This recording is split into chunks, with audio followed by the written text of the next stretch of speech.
Hello மக்களே, குழந்தைங்களுக்கு சத்தா ப்ரோட்டீன் ரிச்சாக ஏதாவது பிரேக்ஃபாஸ்ட் இல்லைனா ஈவினிங் ஸ்நாக் கொடுக்கணும்னு நினைக்கிறீங்கன்னா இந்த ரெசிபி உங்களுக்காக தான்.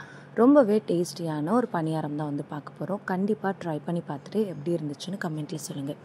நீங்கள் நம்ம சேனலுக்கு சப்ஸ்கிரைப் பண்ணலன்னா சப்ஸ்கிரைப் பண்ணிக்கோங்க. பக்கத்தில் இருக்க பெல் ஐக்கானில் ஆல் என்ற ஆப்ஷனை சூஸ் பண்ணிக்கோங்க. அப்போ தான் நம்ம சேனலில் போடுற எல்லா வீடியோஸும் உங்களுக்கு நோட்டிஃபிகேஷனாக வரும். நம்மளோட பணியாரத்துக்கு தேவையான மாவு அரைக்கிறதுக்கு பொருட்கள் எல்லாமே ஊற வச்சுக்கலாம். 2 கப் பச்சரிசி, மாவு பச்சரிசியாக வாங்கிக்கோங்க, பொங்கல் பச்சரிசி வேணாம். 2 கப், எந்த கப்பால் நீங்கள் அரிசி அளக்குறீங்களோ அதே கப்பால் தான் நீங்கள் மற்ற எல்லா பொருளையுமே அளக்கணும். 2 கப் அரிசி சேர்த்ததுக்கப்புறமா 1 கப் நிறைய பாசிப்பருப்பு, தோலோடு இருக்க பாசிப்பருப்பு சேர்க்கக்கூடாது. இந்த மாதிரி மஞ்சள் பாசிப்பயிறு தான் சேர்த்துக்கணும். இது கூடவே 1/4 கப் துவரம் பருப்பு சேர்த்துக்கோங்க. 1/4 கப் உளுந்து, நான் தோல் இல்லாத உளுந்து தான் சேர்த்துருக்கேன். தோல் இருக்க உளுந்து சேர்க்கக்கூடாது. இதெல்லாமே சேர்த்துட்டு நல்லா ஒரு 2-3 தடவை கழுவிக்கோங்க. கழுவிட்டு ஒரு 4 மணி நேரம் நல்லா ஊற வச்சுருங்க. எல்லாமே ஊறிடும்.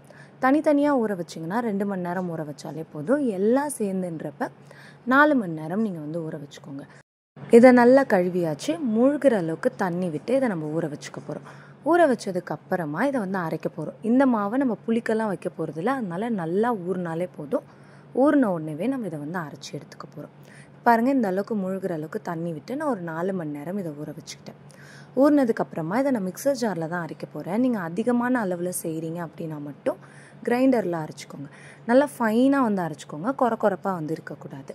பார்த்தீங்கன்னா தெரியும், நம்மளுடைய பருப்பு எல்லாமே ஊறிருக்கு. கை வச்சு பார்த்தீங்கன்னா நல்லா உடையணும், அந்த மாதிரி ஊறி இருக்கணும். மிக்சர் ஜாரில் அரைக்கிறதுக்கு முன்னாடி இஞ்சி பூண்டு விழுது 1 ஸ்பூன் நான் சேர்த்துருக்கேன். நீங்கள் இஞ்சி பூண்டு தனியாக கூட சேர்த்துக்கலாம். ரொம்ப எடுத்திருக்க அளவுக்கு ஒரு 5 பல் பூண்டு சேர்த்துக்கோங்க. ஒரு சின்ன துண்டு இஞ்சி சேர்த்துக்கோங்க. இப்போ இஞ்சி பூண்டு விழுது சேர்த்தாச்சு. சேர்த்ததுக்கப்புறமா இதை அரைச்சி எடுத்துக்கலாம். நான் சொன்ன மாதிரி நல்லா ஃபைனாக அரைக்கணும். ஃபஸ்ட்டு ஒரு தடவை பல்ஸ் பண்ணிவிடுங்க, அதுக்கப்புறமா அரைச்சி எடுங்க.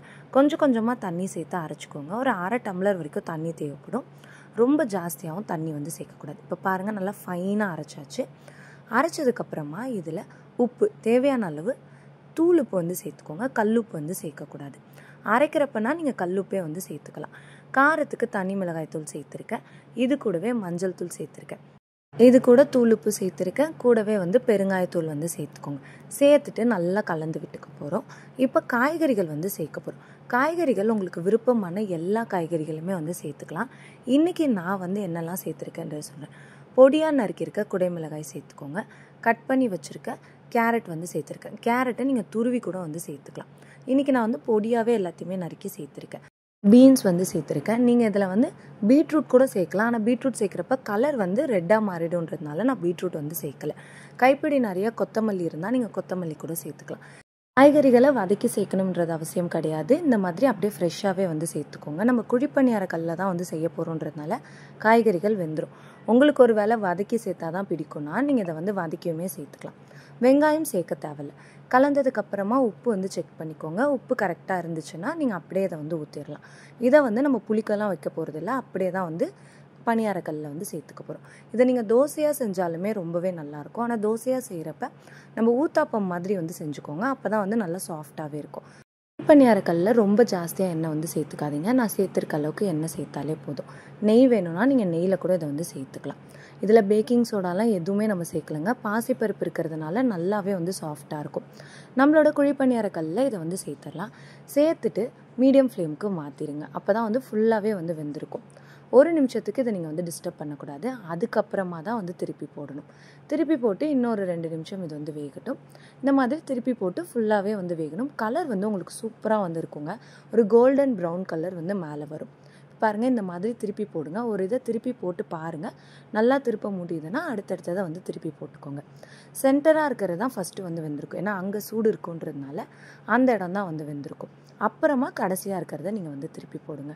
உங்களுக்கு இது முழுசாக வெந்துருச்சான்னு தெரியணும்னா ஒரு ஃபோர்க் இல்லைனா கத்தி வச்சு குத்தி பார்த்தீங்கன்னா உள்ளே எதுவுமே ஒட்டாமல் வரும்.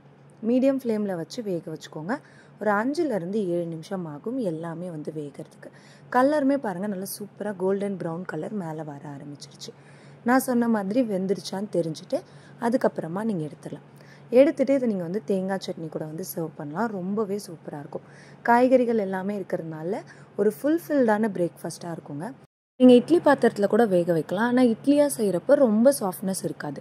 அதனால் இந்த மாதிரி குழி பணியாரமாக நீங்கள் வந்து வேக வச்சா மட்டும்தான் இது வந்து டேஸ்டியாக வந்து இருக்கும். இப்போ பாருங்கள் 2 பக்கமே வந்துருச்சு. கலருமே சூப்பராக இருக்குது இல்லைங்களா? குழந்தைங்கிட்ட கொடுத்தீங்கன்னா விரும்பி சாப்பிட்டுடுவாங்க. காய்கறிகள் இருக்குது, ப்ரோட்டீனுக்கு நம்ம வந்து பருப்பு எல்லாமே வந்து சேர்த்துருக்கோம். கண்டிப்பாக வாரத்தில் ஒரு 2 தடவை இதை உங்கள் குழந்தைங்களுக்கு செஞ்சு கொடுங்க. லஞ்சு கூட நீங்கள் இதை வந்து பேக் பண்ணி கொடுக்கலாம்.